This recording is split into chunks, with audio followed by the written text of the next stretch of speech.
Welcome to the Calm Mom Podcast, the show for ambitious women ready to get off the hot mess express. I know you've got a lot going on. You work so hard, you're raising an incredible family, and sometimes it can be overwhelming. I'm your host, Michelle Grosser. I'm a certified master life coach, attorney, wife, and mom. And years ago, I was right where you are. I was running a busy law practice while raising a family, and I was on the fast track to burnout. I thought I just needed to be more organized or have better routines, but it was learning how to heal and regulate my nervous system that expanded my capacity to gracefully hold more of this big, beautiful life. You too are worthy of an extraordinary life in and beyond motherhood. Learning to be a calm, anchoring presence in your home and at work is going to be your superpower. If you're here to do the inner work that brings a sense of calm amidst the chaos, I'm here to join you on that journey. Each time you press play, your growth continues. So let's get at it. Hey guys, welcome back to the Calm Mom Podcast. It's so surreal. It's the last time I'm going to say that. But no worries, the podcast isn't going anywhere. As most of you guys already know, she's just getting a new name and a new look. So when you tune in next week or anytime after June 1st, you will see my face on the cover of a podcast called Alive and Well. Same content, same nervous system based, all the things. However, we are just moving away from being exclusively for moms, or at least being titled as a mom podcast, and really providing the information and the tools for everybody. So really excited about that transition. So next week, take a look out for the green cover. If you're already subscribed to the show, you don't have to do anything. It's just going to show up where it always does in your podcast player, wherever you listen. However, if you're not subscribed to the show, why don't you go ahead and do that today? Hit the little plus sign and follow. And then that way, next week when we release our episodes, you won't have to go out and look for Alive and Well. It'll be right there for you.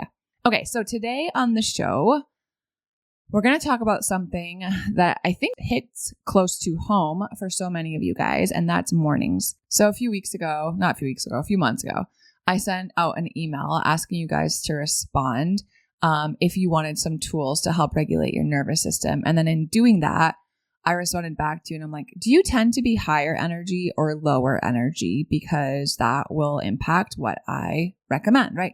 Do you need upregulating tools or do you need downregulating tools?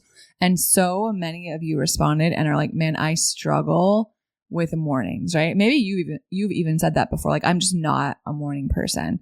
And maybe you find that more often than not, you wake up feeling either like really foggy and irritable and kind of slow moving and already behind, or the opposite. Maybe you wake up and you're already feeling like so amped and kind of anxious and already like really activated. And maybe your first thought isn't like, thank you God for a new day, but it's more like, here we go again, right? And you guys, I've told you this before and I'll tell you again because it's true. If you can relate to this when it comes to mornings, you're not lazy, first of all. It's not that you lack discipline. It's not that you're broken. It's not that you're cut out for it. It's not any of this stuff. It's that your nervous system is just stuck, and it's stuck in a state that makes mornings feel really tough.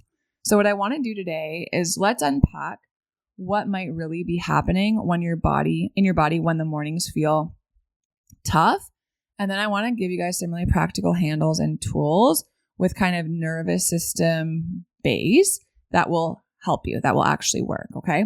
So let's start with the physiology. Let's talk about what's going on in your body in the mornings when it just feels rough. Your body isn't trying to like sabotage your day. It's not trying to ruin your morning. It's not trying to do any of these things. It's trying to keep you safe and alive. Always, right? Always. That's its number one job. Its number one goal. Every morning, your body releases naturally, right? This is supposed to happen, a surge of cortisol in the morning. That's normal. Cortisol is the hormone that actually helps bring us out of sleep and into consciousness. and get us going in the morning, right? We need that surge of cortisol. It's actually part of our healthy, natural circadian rhythm, our body's internal clock. Now, here's the problem. If you already have a baseline of chronic stress, if you already have a baseline of feeling quite dysregulated, maybe your cortisol is already elevated because you are in a stage of burnout or because of trauma or because of poor sleep or whatever, long-term overfunctioning, that extra morning surge of cortisol tips you into fight or flight before you even open your eyes in the morning, okay? So in the morning, cortisol peaks as it's supposed to bring us into consciousness and wake us up and get us going. If you already have really high cortisol, that extra morning surge feels awful. It feels awful. And it's not that you're just like quote unquote bad at mornings. It's your nervous system actually doing its job. It's just doing it on high alert. So how do we know if it's like morning anxiety or if this is what's happening, right? If it's actually that you're waking up in fight or flight or you're not a morning person. Here are some signs to look out for. If you wake up with racing thoughts, if you wake up with dread, like you cannot pull back the blankets and crawl out of bed because you just dread the start of the day. Or maybe it's more somatic. Maybe you feel it in your body. Maybe it's more of like a tightness in your chest. Maybe you clench your jaw. Maybe you wake up and your shoulders or your back or your neck just feel really tight. Maybe the wheels start turning, right? And you just start mentally like reviewing your to-do list and thinking about all this stuff you have to get done today and what you're going to say to this person and that person and in this meeting, how you're going to lead this and brainstorming this and that. And then you have to get groceries. And then, Billy Bob has a birthday that you have to get all the things for. It's a lot. Okay. Maybe you just wake up feeling exhausted. Maybe even if you sleep 7-8 hours of what feels like uninterrupted sleep, you wake up still feeling tired. Or the mornings just feel like a lot as far as like there's just so much to do in the mornings, right? Got to get everyone ready, get them out the door. We're transitioning into summer now. Like, what does that look like? Different rhythm, different routine. Does it feel chaotic? Is it overstimulating? Are the kids around all the time? Is it now camp? Like, what's going on? Or maybe you're like, I just need coffee to be functional. If any of these sound familiar, that's your nervous system waking up in survival mode. It's not that you're not a morning person. It's that you're waking up in fight or flight. All right, so let's take a look at what might be causing some of this morning dysregulation, because some of it can be kind of systemic and chronic, and it's been going on for a while, and it'll take some time to heal. And that's good news. We can definitely work through that. And there are also daily habits and things that we've probably been doing without much thought that can also cause that morning dysregulation. Things that we're either not even aware of that cause us to feel dysregulated, things that are unintentional. But I want to give you guys some information around this so that you can just be informed and choose, right? Maybe there's something here that you're like, hey, I'm going to try doing this, or I'm going to try not doing this for a couple weeks and see if I notice if it makes any impact on my mornings. And then you guys can save this episode and you can come back to it and then choose another one, right? And just start to kind of add these to your day or remove them, right? Some of them are things you want to stop doing until those new ways of being feel embodied. And then come back and add in or remove another one little by little as you start seeing the progress. It's going to be really encouraging and really motivating. All right, so the first thing that might be triggering some of that morning dysregulation, and guys, I did this for so long and I don't know if I didn't really believe it, but like I wasn't willing to part with this habit. And I think I really underestimated how much of an impact it actually had until I was like, okay, enough is enough. I'm going to give this a shot. And then I'm like, oh my goodness, this makes such a big difference. And it's waking up to your phone, you guys. The second you pick up your phone in the morning, the second you expose those precious early morning brain wavelengths to blue light and dopamine hits, and you get decision fatigue and the emotional roller coaster of the internet begins, it's so easy without you even realizing it for your nervous system to go from 0 to 100, right? You think you're just picking it up and I'm just going to like check this or check that. I'm just going to check the weather. And then before you know it, right, you're checking the emails, you're checking social media, you're thinking about what you have to do for dinner and starting to plan. It's like, this is not the time right when you've woken up for any of that. Okay. So if this is a habit that you have, forget like not looking at your phone in the morning. Don't even bring it into your room. You guys, you've heard me talk about this before. I started charging my phone in our kitchen pantry and it's made all the difference. I don't even bring it upstairs to bed with me. When I go up there to put the girls to bed, I plug it in. It's like whatever, 7:30, and I don't touch it again until about that same time the following morning. Okay. And it has made such a difference in the state of my nervous system, but then two, all my health, I think mental, physical, emotional, and spiritual health, because I just use that precious time before bed and when I wake up so much better. All right. The second one is caffeine on an empty stomach. I'm not the coffee police. I love coffee. I'm not taking your coffee away. And we just want to understand what happens in our body when we have coffee before breakfast or when we have coffee on an empty stomach, because what happens, we're spiking cortisol and blood sugar, right? A lot of us drink our coffee with sugar in it or some sort of creamer that has a lot of sugar in it. And even if you're not, black coffee is obviously caffeinated. And when you're already having a spike of cortisol to wake you up in the morning, if the first thing you're doing is like going to the bathroom and then having a cup of coffee when your when your cortisol is already really high, that can be like pouring gasoline on a fire, right? It leaves you feeling really jittery, really wired, and then kind of crashing hard.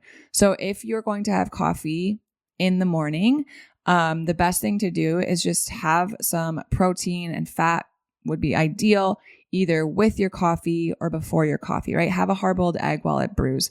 Have some Greek yogurt with, some fruit on it or whatever. And I think that can be really helpful.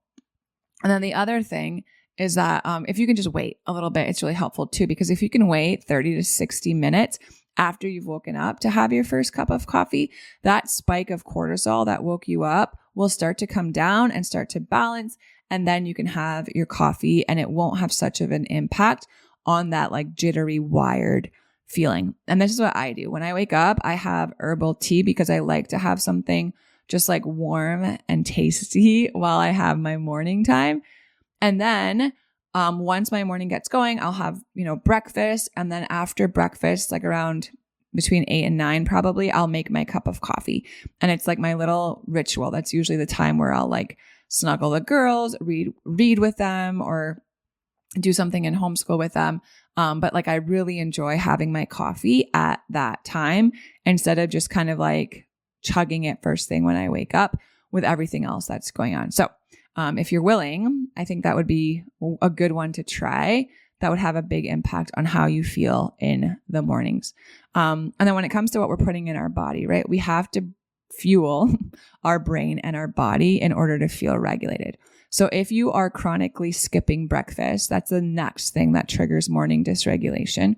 When you skip breakfast, especially protein in your breakfast. So if you're just grabbing a muffin or grabbing, but something that's just like high in carbs and doesn't have a lot of protein, isn't balanced in your breakfast, you're robbing your body of what it needs to actually maintain energy throughout the day and stabilize your mood, right? So talk about, spiking and then crashing hard. That's what's going to happen if you're having a breakfast that isn't balanced when it comes to those macros, okay? And then number 4 is early morning sunlight exposure. If you are not getting morning sunlight in your eyeballs, your body's going to have a really hard time regulating your circadian rhythm. That's what starts the whole cascade of events telling your body, hey, it's daytime, time to get up and time to get going. Morning sunlight in your eyes, okay?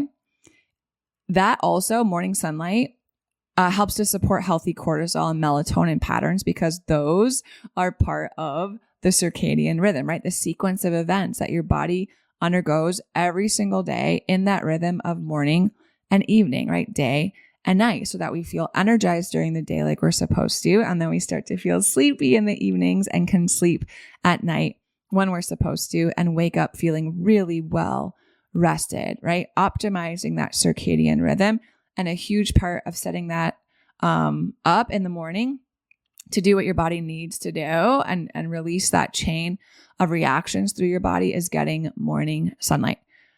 And then the last thing I want to talk about that might be triggering morning dysregulation is jumping into your day like immediately when your feet hit the ground, right? Or immediately when your eyes open. When you start your mornings in chaos, right? Rushing around, or maybe you wake up to your kids already up or like screaming for you or asking for you or like standing right by your bed and just poking you until you get up.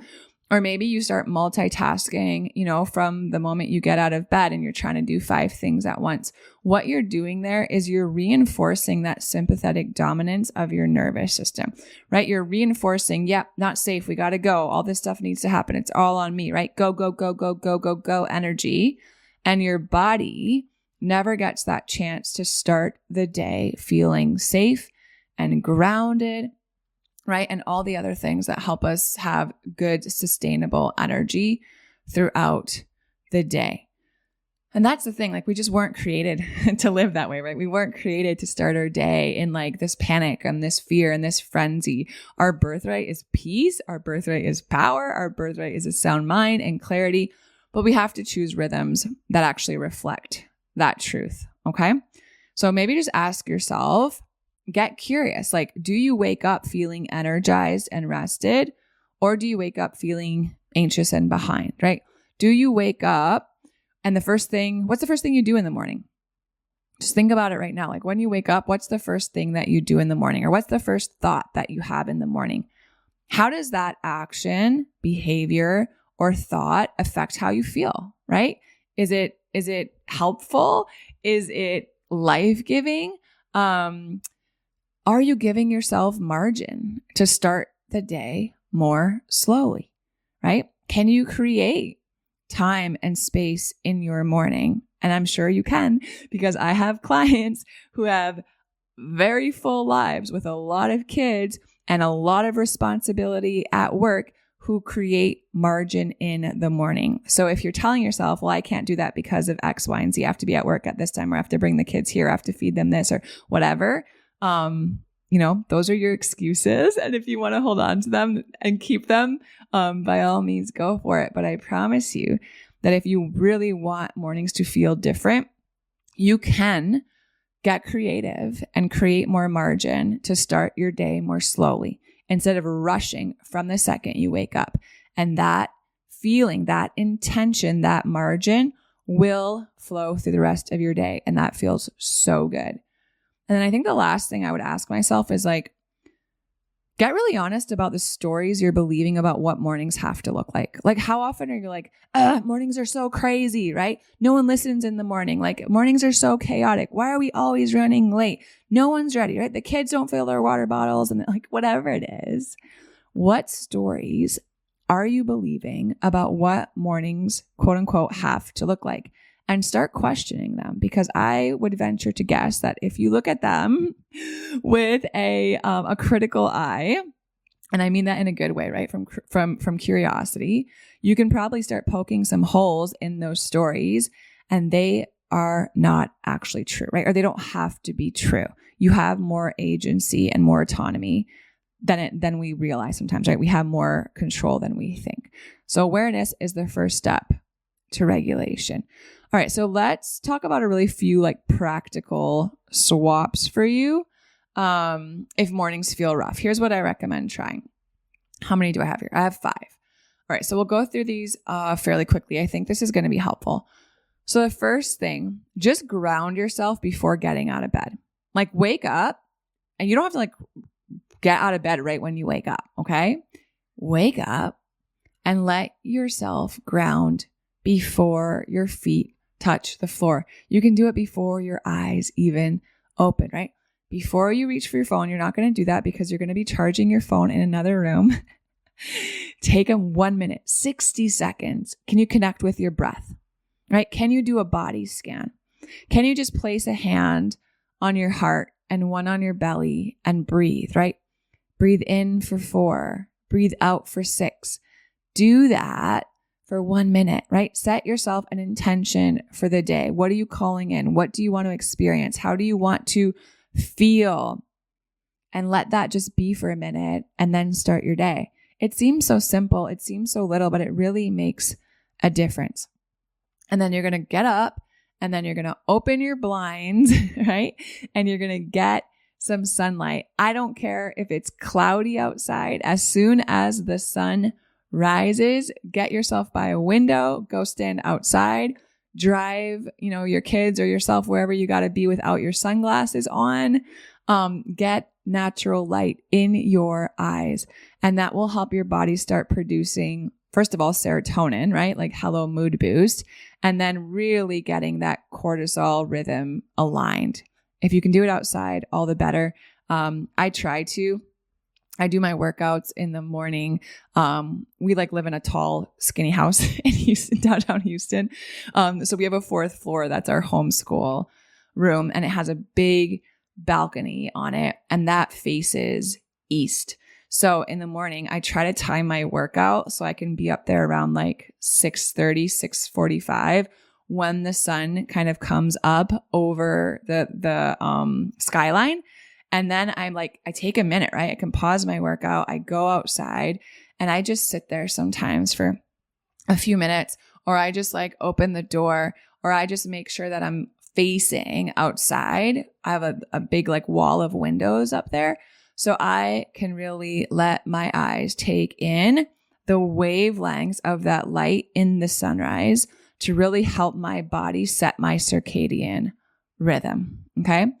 And then I eat breakfast, right? Eat a protein-rich breakfast. Do not skip breakfast. Breakfast regulates your blood sugar. Breakfast prevents a cortisol crash, and it leads to mood swings, and it leads to fatigue. So if mornings are tough, prep yourself, right? Set yourself up for success. Get something set up during the day before, the night before, right?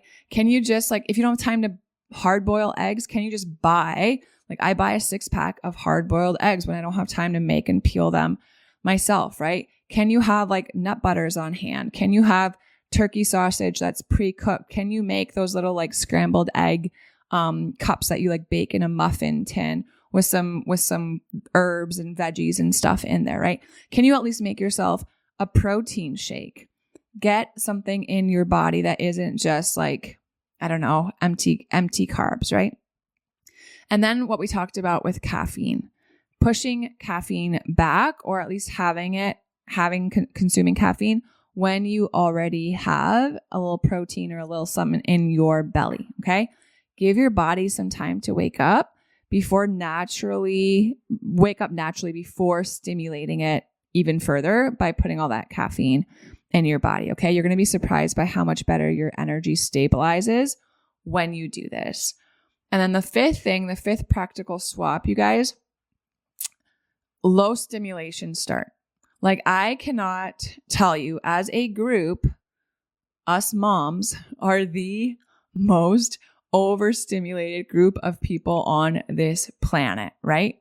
Constantly surrounded by sounds and noises and requests and responsibilities, and don't forget this, and the emails and the dings and the pings and the, all the things that are on the school chats for your kids, whatever it is, we take in so much all day long.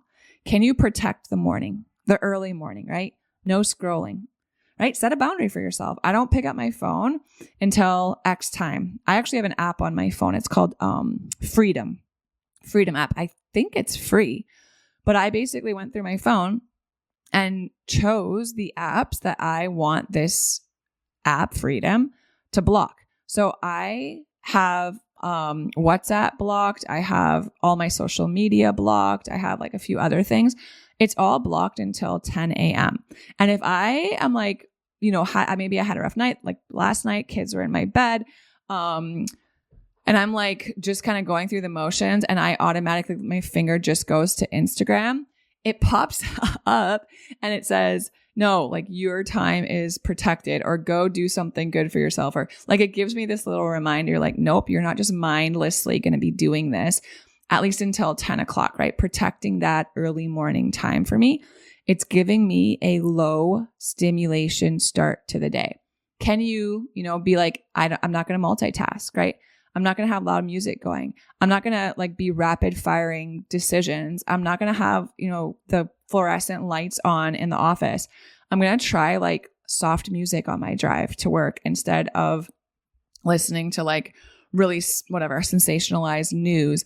I'm going to stretch in the morning instead of just like jumping into the panic of the day, right? I'm going to pray. I'm going to journal. I'm going to have quiet time with God, whatever it looks like. Can you, and I'm not saying this has to be like an hour-long practice, you guys, but can you have like, start with, 5 minutes, 10 minutes of low stimulation start? Can you take a shower and get ready without having, all this stuff going in the background, right? Just have like some soft, calming music playing, or better yet, just like, can you do it in silence, right? So necessary for our brain to have this low stimulation time, because the truth is that it's coming through the rest of the day, right? Like we're going to have to face all the stimulation coming. So if we can protect some of that time in the morning, really helpful for our brain and our nervous system. All right. So this is a lot. Let this not be overwhelming, but let it be affirming to you that you're not like just quote unquote bad at mornings, right? I don't think you're bad at mornings. I think what's more likely is that you're waking up dysregulated. It's morning anxiety. You're waking up in fight or flight. It's not just that you're not a morning person. And the good news is that you can start healing this pattern, okay? I've gone through seasons in my life of insomnia so hard. It made mornings so hard because sometimes I would finally fall asleep at like 4 a.m. And then, my alarm would ring at 6 a.m. And it's so hard to get out of bed. But I healed my insomnia and those patterns. And for the last, decade or so, I am a morning person. I love mornings. I wake up so grounded and refreshed and energized and ready to go, because I've started to put so many of these practices into place. And you can do the same thing, right? You can start healing this pattern. You can start giving your nervous system what it needs to feel safe. You can start really creating and reinforcing these natural rhythms so your day doesn't start in fight or flight. And ultimately, it's regulating, right? It's not like white knuckling your way to peace. It's not forcing it. It's not faking it. It's not pretending it. It's regulating your way into a peaceful, energized, grounded morning. I know you guys can do it. And I'm so excited to be walking along this with you. If anything in this episode resonated, I think it would be really helpful to start with the free nervous system reset guide. The link for that is in the show notes. There are a few body-based tools in there. I think those would be great to start in the morning, right? Starting your day with calm and clarity and presence. So go ahead. The link for that is in the show notes. If you haven't downloaded it yet, I think that'd be really helpful. Because guys, you were made for life. You were made for life and living it to the full. So let's start that even in the mornings. All right. I love you guys so much. Thanks for being here with me today. I'll talk to y'all soon. If you love Mommy's Podcast, leave a review. If you enjoyed this episode, it would be so awesome if you could take a moment to subscribe and rate the podcast. And if you have just a few more seconds to leave a quick review, they really help to get this podcast out to other moms like you. I read every last review, and trust me, when it's late at night or early in the morning before my kids get up and I'm working on bringing you all of this content, your reviews are what keep me going. Leaving a review is truly the best way you can thank me. And of course, DM me on Instagram. I love to hear from you. Thanks for listening to another episode. Head over to the show notes for this episode and all past episodes at michellegrosser.com, where you'll find free resources and more ways to connect with me. If you love the show, share it with a friend. Thanks again for tuning in. We'll see you next time.